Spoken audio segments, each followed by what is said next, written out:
Hi all, now we study about our new program. This is experiment number 7. Design, develop and implement C or C++ or Java program to simulate working of shortest remaining time and round robin scheduling algorithm. Okay, next. So while giving round robin scheduling, you have to give different quantum size.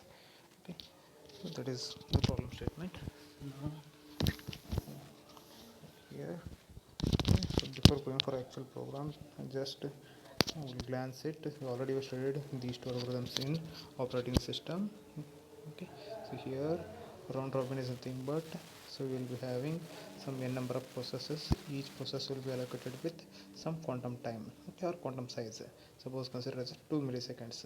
So each process has to allocated by 2 milliseconds only. Okay, so suppose I have three processes p1, p2, p3. Consider as all three are arriving at same time, or they already arrived at 0 only. Okay, so suppose p1 has the uh, burst size as a 4, p2 has a burst size as a 5, and p3 has a burst size as a suppose 3. Okay, so here just whenever p1 will arrive, that time it's taking 2 milliseconds of burst time, then it's executing. So here p1 will be executed, so it will stop, p1 will stop, p2 will be executed, so it will execute 2 burst time. So in p1, so out of 4, 2 burst time is executed, so 2 will be remaining. Here in p2, out of 5, 2 milliseconds time is executed, so it's remaining 3. So then p3 will be executed, so out of 3 milliseconds 2 will be executed.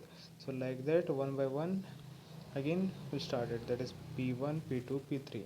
Okay, so whenever we'll be having uh, like here out of 3, 2 burst time will be executed, so that time it will be having 1. So whenever we'll be having time process required by the CPU is less than the quantum size, that time only it will take that much size only.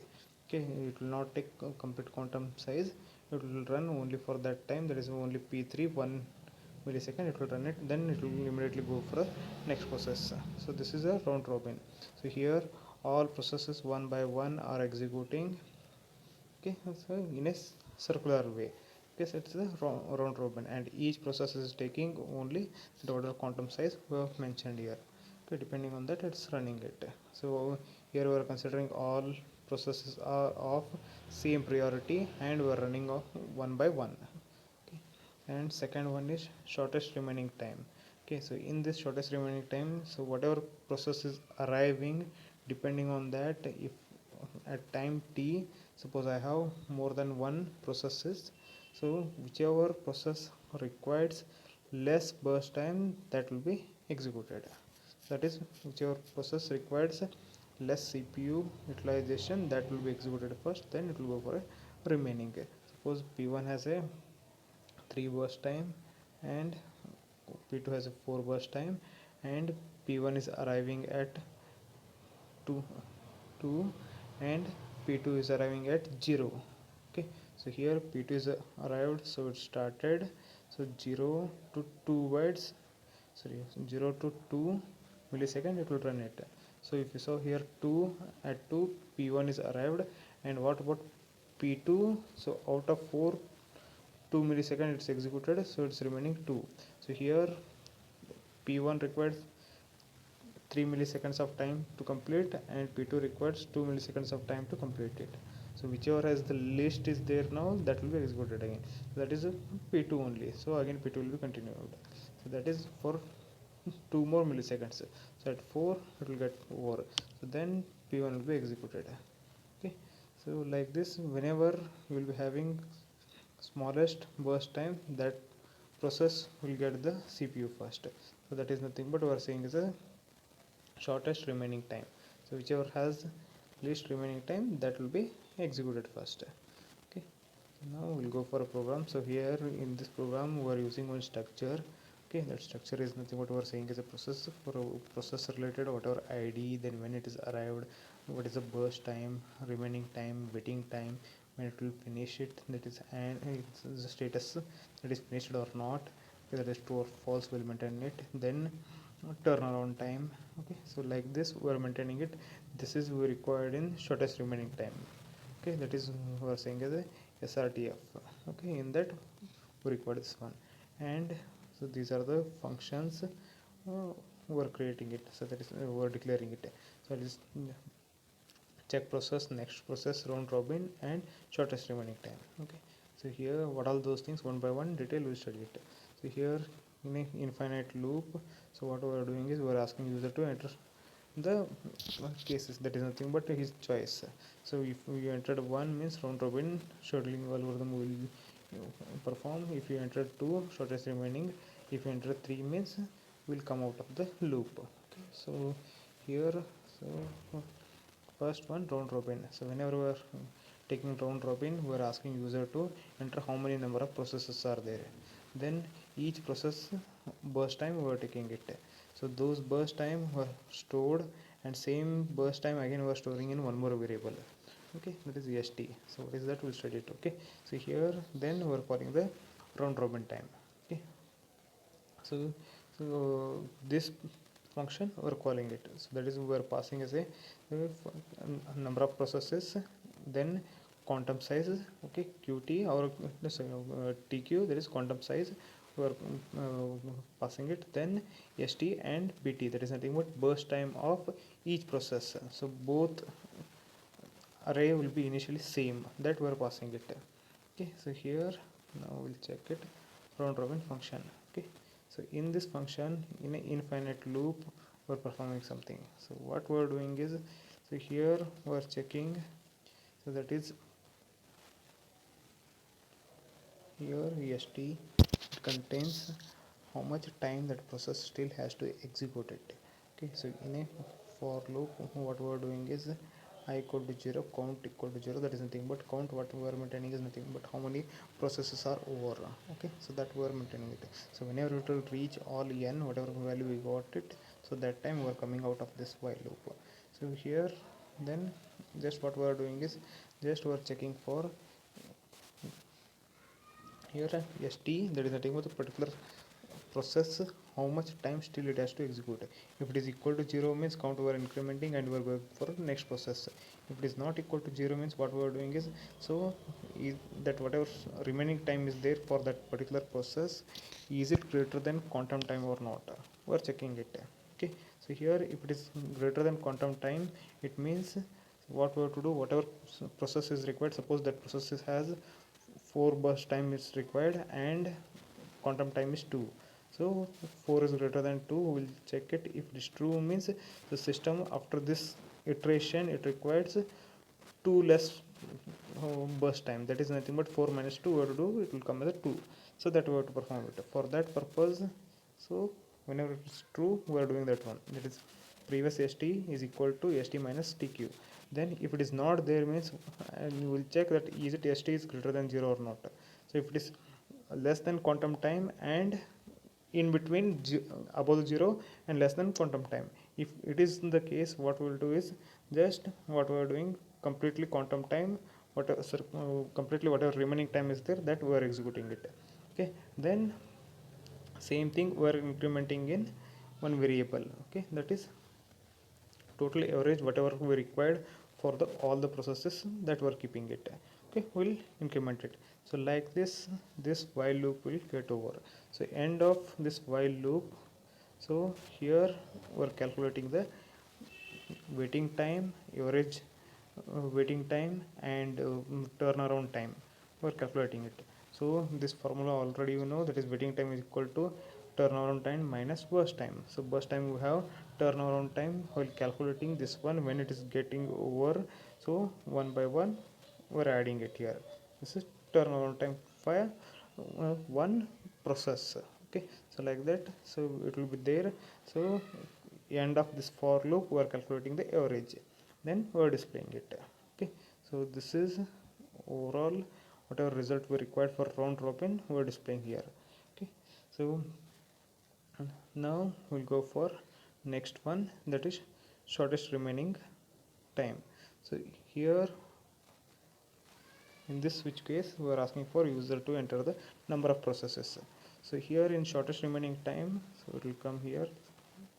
Okay, shortest remaining time here. So we required and along with number of processes, so what is the arrival time of that process and what is the burst time of those process. Okay, that we are taking it, and depending on arrival time, just we are sorting the process requirements, that is particular process related whatever arriving time and burst time whatever we kept it, that we are sorting it depending on arrival time. Okay, so we are keeping burst time in terms of their arrival time. Okay, so then we're continuing here. Okay, this is one while loop. So here in while loop just we're checking for check process, that is the thing, but here one function is there, check process.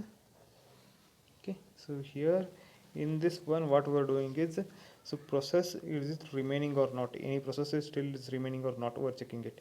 If it is remaining it will say as a 0, if all processes are got over it means we are saying as a 1. Okay, so depending on that, so how many processes are got over, that we have the key track for those things. Okay, so here if it is all processes are not over means this will always will return a 0. So here, so sorry, always it will return a 1. So here it will match with true, then this part will be executed. So here what we are doing is arrival time and particular time whatever now we have, so that we are checking it. So this time initially initialized to 0, one by one it will keep on incrementing, so until that this time will be incrementing. Okay, this time will be incrementing whenever both will match it. So particular task we are doing it, the task is nothing but, so whenever arrival time is there, so remaining time we'll check it for that process. If it is equal to 0 we are saying as it's got over. If it is not equal to 0, so one by one remaining time we are decrementing as time progresses. Okay, one by one value of that remaining time we are decrementing, and we are checking for is it a waiting time or not. So depending on this condition, that is remaining time is not equal to 0 and it's waiting, so we will increment here in a waiting time.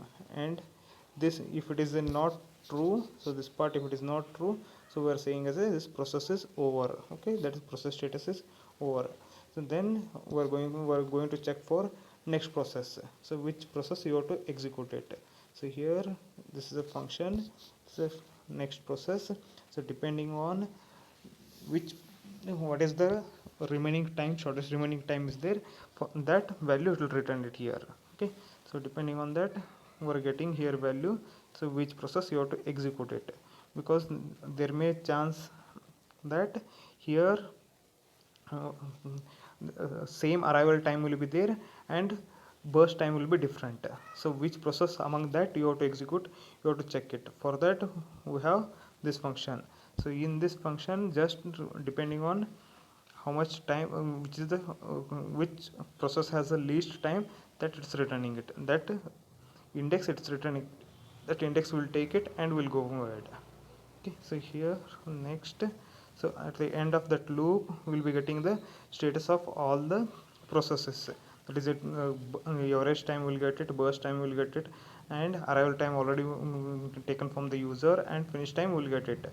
So these things whatever is there will display it, and average time, okay, average waiting time will calculate in this for loop.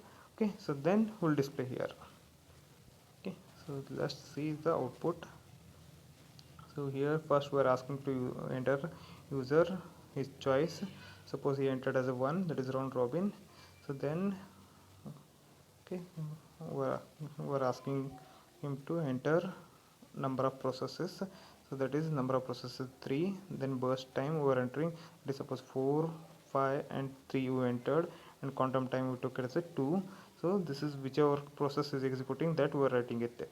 Okay, so all are came in same arrival time is there, or arrival time considered as a 0 only. So that time, so process 1 is started. Okay, so then its waiting time is 4, that is Gantt chart will draw it. So in that you will get it, this is the first process is started, it's taking 2 quantum time, then it will switch it, then process 2 will start it, then process 3 will start it. So it's waiting here for 4 milliseconds, so that is 4 milliseconds. Like that, one by one will take it. Then similarly we are calculating the turnaround time. So and we are just displaying the average turnaround time and waiting time. Okay, so suppose user entered option number 2, that is shortest remaining time. So here from user we are taking arrival time and burst time of each process. First we will take number of processes, then each process arrival time and burst time will take it. So it will calculate average time, burst time, waiting time, those all things it will calculate it, and it will calculate the average also. So these things will display it. Okay, then if we enter choice number 3, we're stopping the program.